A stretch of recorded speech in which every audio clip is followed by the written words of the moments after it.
Hello guys, good morning guys. तो आप सभी का स्वागत है मेरे इस यूट्यूब के प्लेटफॉर्म पे योर पाठशाला।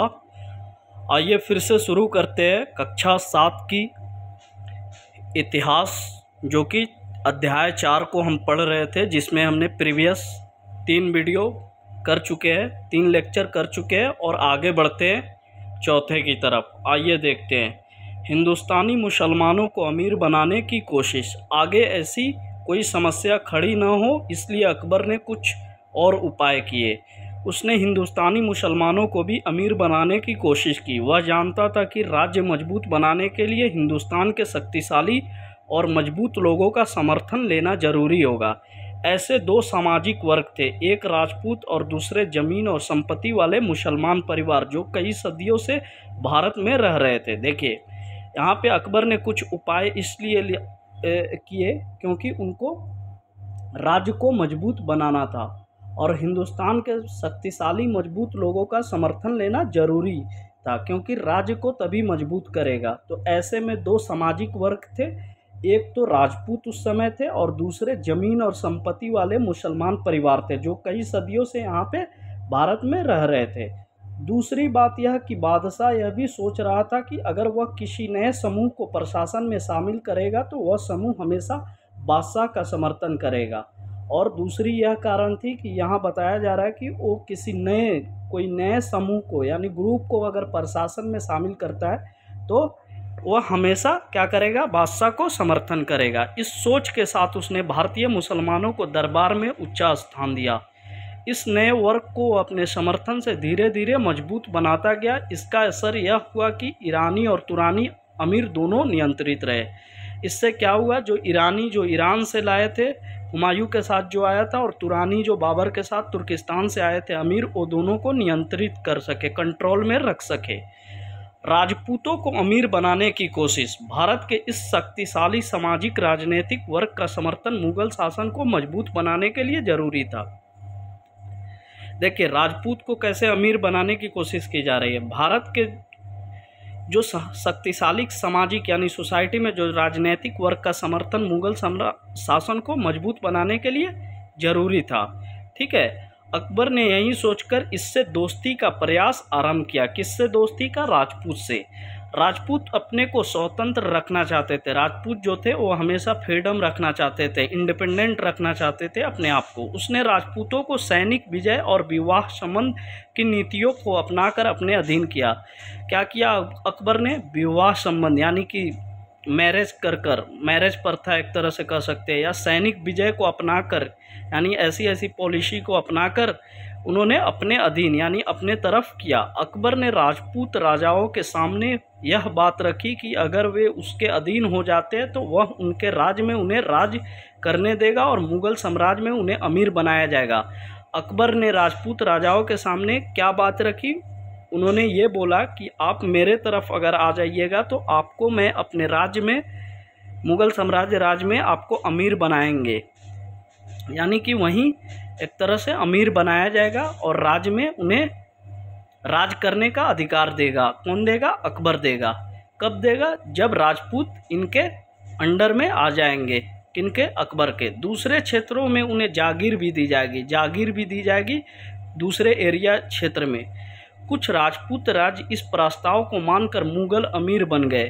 कुछ राजपूत जो थे इस प्रस्ताव, यानी कि जो प्रस्ताव मुगल साम्राज्य के अकबर ने रखा था, उस प्रस्ताव को मानकर मुगल में अमीर बन गए। इस तरह अकबर राजपूतों को अपना समर्थक बनाया। उनकी धार्मिक भावनाओं का सम्मान करने के लिए तथा बहुसंख्य हिंदुओं का समर्थन प्राप्त करने हेतु 1562 ईस्वी में तीर्थ यात्रा कर बंद कर दिया। 1564 में जजिया कर लेना बंद हुआ। देखिए, उनकी धार्मिक भावनाओं का सम्मान करने के लिए क्या किया इन्होंने? बहुसंख्या यानी बहुत सारे संख्या में जो हिंदू का था उनके समर्थन, यानी कि जो समर्थन प्राप्त करने के लिए 1562 ईस्वी में तीर्थ यात्रा भी बंद कर दिया। और 1564 में क्या किया? जजिया यानी एक तरह से होता था, उसको भी लेना बंद कर दिया। मुगल प्रशासन एवं मनसबदार। मुगल साम्राज्य एवं प्रशासन की नींव अकबर ने सुदृढ़ की, यानी सही की। उसी के पास समय और शक्ति दोनों थी, जिसके कारण वह ऐसा कर सका। राज्य में मौजूद गांवों और शहरों का प्रशासन पहले जैसा ही रहा। अकबर ने किस तरह की प्रशासनिक व्यवस्था अपने राज्य में लागू किया, इसकी जानकारी उसके दरबार में रहने वाले अबू फजल की रचना अकबरनामा और आईने अकबरी से मिलती है। तो अकबर ने कैसे प्रशासनिक व्यवस्था अपने राज्य में लागू किया था, इसकी जानकारी हमको कहाँ से मिलती है? तो ये अबुल फजल उनके दरबार में रहने वाले थे, उन्होंने एक बुक लिखी यानी रचना की जिसको अकबरनामा बोलते हैं और आईने अकबरी। उसमें इनकी प्रशासनिक ढांचा जो थी, प्रशासनिक व्यवस्था थी, उसके बारे में हमको जानकारी मिलती है। अबुल फजल के अनुसार साम्राज्य कई प्रांतों में बटा था जिन्हें सूबा कहा जाता है। अबुल फजल के अनुसार, जो अबुल फजल वहीं जो अकबरनामा लिखे थे और वहीं अकबरनामा जिसमें हम लोग को प्रशासनिक व्यवस्था के रिलेटेड जितनी भी संबंधित जानकारी है हमको मिलती है उस समय की। अबुल फजल के अनुसार साम्राज्य जो थी उस समय कई प्रांतों में बटा था जिसे हम क्या बोलते थे? सूबा। सूबा कहा जाता था। इसका प्रमुख सूबेदार कहलाता था और उस सूबे में प्रमुख जो होते थे, हेड जो होते थे, वो चीफ जो होते थे सूबेदार कहलाता था, जो राजनीतिक तथा सैनिक दोनों कार्य करता था, जो यानी पॉलिटिकल और जो भी मिलिट्री से रिलेटेड सैनिक कार्य था वो दोनों करता था। अकबर का साम्राज्य 15 सूबों में बटा था। अकबर का साम्राज्य 15 सूबों में बटा था यानी 15 प्रांत में बटा था। सूबा सरकार में विभक्त था, जो आज के जिलों से कई गुना बड़ा होता है। सूबा जो जिसको प्रांत हमने बताया अभी, वो आज के डेट में कई जिलों से बड़ा होता था उस समय। सरकार जिला आज की तरह कई प्रांगणों प्रखंडों में बटा था, यह भी आज के प्रखंड से काफ़ी बड़ा होता था। जो आज का प्रखंड है कई जिलों में यानी डिस्ट्रिक्ट में जो ब्लॉक होता है प्रखंड, उस समय में भी आज के प्रखंड से काफ़ी बड़ा होता था। मुगल मनसबदार, मुगल सम्राट कई अधिकारियों और कर्मचारियों को प्रशासन का काम देखने के लिए नियुक्त करता था। मुगल मनसबदार के बारे में हम पढ़ेंगे, इसमें देखते हैं मुगल सम्राट जो थे वो बहुत सारे अधिकारियों और कर्मचारियों को प्रशासनिक यानी एडमिनिस्ट्रेटिव व्यवस्था को देखने के लिए नियुक्त करता था। इन्हीं अधिकारियों को मनसबदार कहा जाता था। पूरे मुगल साम्राज्य में हजारों छोटे बड़े मनसबदार थे, यानी कि पूरे मुगल साम्राज्य यानी मुगल एम्परर जो थी उसमें हजारों छोटे बड़े मनसबदार थे। और ये मनसबदार क्या थे? ये क्या करते थे? ये राजकाज देखते थे वहाँ की। और इनको नियुक्त कौन करता था? तो मुगल सम्राट नियुक्त करते थे प्रशासनिक सेवा को देखने के लिए। मनसबदार साम्राज्य में बादशाह के कानून और आदेश लागू करते थे। मनसबदार जो होता था वो साम्राज्य में क्या करते थे? जो बादशाह जो कानून देते थे उसको आदेश को लागू करते थे।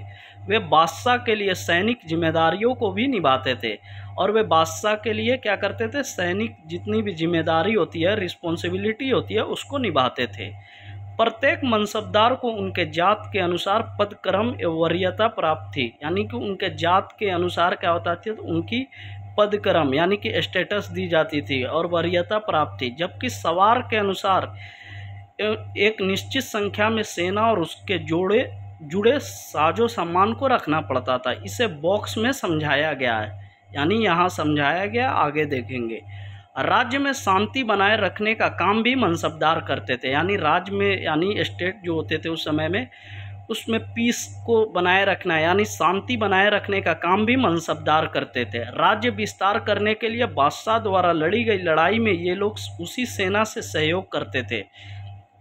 मनसबदारों की कई श्रेणियां होती थी, अर्थात पद के आधार पर उनमें भी कुछ बड़े, कुछ मध्यम दर्जे तो कुछ छोटे होते थे। यानी कि मनसबदार की कई सीरीज होती थी यानी श्रेणी होती थी, जिसमें कुछ बड़े होते थे, कुछ मध्यम यानी मीडियम होते थे और कुछ स्मॉल यानी छोटे होते थे। यानी कि जैसे आज के अधिकारियों में भी इस तरह का विभाजन होता है, जैसे आज के अधिकारी जो लोग होते हैं उसमें भी विभाजन होता है कि एक लेवल होता है, जैसे दरोगा हो गया, फिर उसके बाद इंस्पेक्टर हो गया, SP हो गया, इस तरीके से बटा होता है, ठीक है, क्रम एक वो होता है। उसी तरह से उस समय भी मनसबदार में क्या होता था? एक तरह से विभाजन होता था उनके रोल।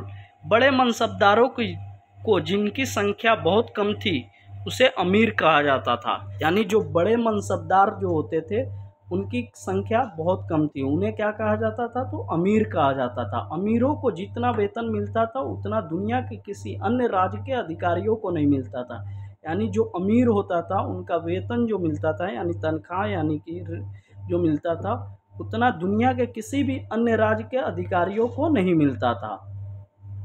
देखिए, मुगल मनसबदार जिनका 5,000 जात का मनसब होता था उसे 30,000 प्रति माह वेतन मिलता था। उन्हें 340 घोड़े, 100 हाथी, 800 ऊँट, 100 खच्चर तथा 160 गाड़ियां रखनी होती थी। इसके अलावा घुड़सवार एवं पैदल सैनिक भी रखने पड़ते थे। यह उदाहरण मनसबदारों के सैनिक दायित्व को बताता है। देखिए, ये सैनिक दायित्व को बताता है कैसे ये लोग मैनेज करते थे इतनी सारी चीज़ को। 8,000 रुपये महीना से 45,000 रुपये महीना तक वेतन प्राप्त करने वाला अमीर होता था। निम्न स्तर के मनसबदारों को नगद वेतन मिलता था। यानी जो निम्न स्तर के मनसबदार होते थे उन्हें क्या मिलता था? कैश यानी नगद वेतन मिलता था। मगर उच्च स्तर के मनसबदार को जागीर प्रदान की जाती थी। यह जागीरदार भी कहलाते थे। और जो उच्च स्तर यानी हाई क्लास के जो मनसबदार होते थे उन्हें जागीर दी जाती थी, जिसे जागीरदार भी कहलाते थे। जागीर के अंतर्गत इन्हें निर्धारित लगान वाली भूमियां आवंटित की जाती थी, जिसकी लगान ये प्राप्त कर अपना खर्च पूरा करते थे। अकबरनामा और आईने अकबरी। अकबर ने अपने मित्र और सलाहकार अबुल फजल को अपने शासनकाल का इतिहास लिखने का आदेश दिया। देखिए, वही अबू फजल अभी पढ़ा था। अबू फजल वो थे जो इनके मित्र थे, किनके? अकबर के, जो कि उनके राज्य में रहते थे यानी कि उनके दरबार में रहते थे। उनको क्या बोला अकबर ने कि हमारे शासनकाल का इतिहास यानी हिस्ट्री लिखिए, यानी उनको आदेश दिया गया। किनको? अबू फजल को। अबू फजल ने 3 भागों में यह रचना लिखी जिसका नाम अकबरनामा था। देखिए, अकबरनामा को कितने भाग में अबू फजल ने लिखा? 3 भागों में, याद रखना है। प्रथम भाग अकबर के पूर्वजों का बयान है। प्रथम भाग यानी कि फर्स्ट जो पार्ट था उसमें क्या था कि अकबर के पूर्वज यानी कि जो उनके पूर्वज थे यानी कि उनके बारे में बयान लिखा हुआ है। दूसरे में अकबर के शासनकाल का इतिहास है, यानी कि उन्होंने कैसे यहाँ पे शासनकाल किया उनकी हिस्ट्री है, जिसका नाम आईने अकबरी है। इसमें प्रशासन, सेना, राजस्व, साम्राज्य का भौगोलिक, समकालीन भारतीय सांस्कृतिक और परंपराओं का वर्णन है। तीसरे में मनसबदारों का प्रशासन में क्या स्थान है, इसको बताने के लिए जात और सवार नामक 2 संख्या सूचक शब्द अपनाए गए। देखिए, मनसबदारों का प्रशासन में क्या स्थान है, यानी प्रशासनिक सेवा में मनसबदारों का क्या स्थान है, तो इसको बताने के लिए 2 संख्या सूचक यानी देखिए जात और सवार नामक शब्द अपनाए गए। इसमें जात की संख्या जितनी अधिक होती थी वह उतनी ही बड़ा अधिकारी माना जाता था। यानी जात वो चीज़ होता था जिसकी संख्या मतलब ज़्यादा होती थी, उसकी उतनी बड़ी अधिकारी माना जाता था। उसी के आधार पर उन्हें वेतन दिया जाता था और उसी के आधार पर क्या दिया जाता था? उनकी तनख्वाह दिया जाता था। इसी तरह सवार की भी संख्या निश्चित होती थी, जिसके अंतर्गत किसी मनसबदार को कितना पैदल सैनिक, कितने घोड़े और सवार तथा कितनी हाथी रखना है यह तय किया जाता था। यानी कि देखिए, सवार का मतलब ये हुआ कि वो लोग की संख्या निश्चित होती थी और उसके अंतर्गत क्या होता था कि मनसबदार को कितना पैदल सैनिक चाहिए, कितने घोड़े चाहिए, कितनी हाथी रखना है, ये सब तय किया जाता था सवार के अनुसार। मनसबदारों को वेतन के रूप में भूमि दिया जाता था जिसे वे राजस्व एकत्रित करते थे। मनसबदारों को क्या दिया जाता था? भूमि भी दिया जाता था, लैंड, जिसे वो क्या करते थे यानी कि लैंड रेवेन्यू यानी कि रेवेन्यू एकत्रित करते थे। मनसबदारों को दी गई भूमि जागीर कहलाती थी। जो मनसबदारों को भूमि दी जाती थी उसे क्या कहलाता है? तो याद रखना है, उसे जागीर कहलाता था। इसमें ज़मीन से प्राप्त आमदनी का आकलन ठीक से किया जाता था और इसमें जो ज़मीन से प्राप्त की जाती थी आमदनी यानी कि जो भी रेवेन्यू आता था उसको आकलन यानी ठीक से देखा जाता था, ताकि मनसबदारों के लिए निर्धारित वेतन उससे प्राप्त हो जाए। और उससे इसलिए देखा जाता था क्योंकि जो मनसबदार होते थे उनको निर्धारित यानी कि एक परफेक्ट वेतन जो उनकी होती थी वो प्राप्त हो जाए, उनसे मिल जाए। इस तरह मनसबदार जागीरदार भी बन जाते थे और इस तरह क्या होता था, मनसबदार जो होते थे वो जागीरदार भी बन जाते थे। इसका पद वंशानुगत नहीं था। मनसबदारों की नियुक्ति राजा के द्वारा की जाती थी और मनसबदारों की नियुक्ति किसके द्वारा की जाती थी? तो राजा के द्वारा, याद रखना है। इनमें से प्रांत प्रमुख, सूबेदार और बड़े मनसबदारों की सिफारिश भी चलती थी। ज़्यादातर मनसबदार अपने जीवन काल में यह प्रयास करते थे कि किसी तरह वे अपने लड़कों को भी मनसबदार बना दे। मतलब ज़्यादा मनसबदार जो होते थे वो जीवन काल में यह प्रयास यानी कि ट्राई करते थे कि वो अपने लड़के यानी उनके जो भी औलाद होते थे उनको भी मनसबदार बना दिया जाए। इसके लिए प्रभावशाली लोगों को कीमती उपहार भी उनके द्वारा दिए जाते थे। जो प्रभावशाली ऊपर के लोग होते थे उनको क्या करते थे ये लोग, प्राइज़ यानी गिफ्ट भी देते थे महंगी महंगी। ठीक है, तो इस तरीके से हमने यहाँ तक देखा कि कैसे मनसबदार और जागीरदार में क्या अंतर था और इनको कैसे वेतन दिया जाता था, जागीरदार किसको बोलते हैं, कैसे जागीर उनको भूमि के टुकड़े के रूप में दी जाती थी और वहाँ से उन्होंने राजस्व वसूलते थे। तो ये सब चीज़ इस वीडियो में हमने देखा। तो और यहाँ पे हमने देखा अकबरनामे और आईने अकबरी कैसे लिखी गई, जिसमें हिस्ट्री के बारे में व्याख्या की गई है अकबर के बारे में। तो ये सब चीज़ हमने इस वीडियो में देखा। तो thank you so much guys. हम छोटी छोटी वीडियो इसलिए बना रहे हैं क्योंकि आपको भी रिवीजन करने में अच्छा रहेगा। तो थैंक यू सो मच। आप देखिए, अगर आपको अच्छा वीडियो लगे तो ज़रूर चैनल को सब्सक्राइब करिए और बेल आइकन को बजाइए। Thank you so much.